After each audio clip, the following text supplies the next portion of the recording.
வாழ்க வளமுடன். RSK housing. இன்றைக்கி நம்ம காலிஃப்ளவர் ஃப்ரை எப்படி செய்கிறதுன்னு பார்க்க போகிறோம்.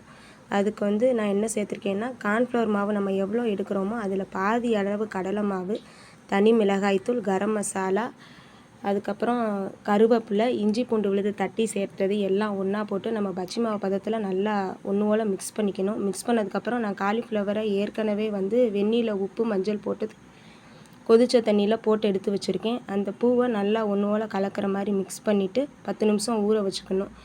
எண்ணெயை நம்ம நல்லா ஹீட் ஆன விட்டு தான் இதை போட்டு எடுக்கணும். காலிஃப்ளவர் போட்ட விட்டு சிம்மில் வச்சு மிதமான தீயில வேக வச்சு பொன்னிறமாக வர்ற வரைக்கும் நம்ம பொரிச்சு எடுத்தோம்னாலே நமக்கு காலிஃப்ளவர் ஃப்ரை சுட சுட தயார். உங்கள் வீட்டு குழந்தைகளுக்கு நீங்களும் செஞ்சு கொடுங்க. ஆர்எஸ்கே ஹவுசிங் உங்களுக்கு பிடிச்சிருந்துச்சுன்னா எங்கள் சேனலை சப்ஸ்கிரைப் பண்ணி பெல் ஐக்கானை கிளிக் பண்ணுங்கள். நான் அடுத்த வீடியோ போடும்போது உங்களுக்கு உடனே நோட்டிஃபிகேஷன் வந்துடும்.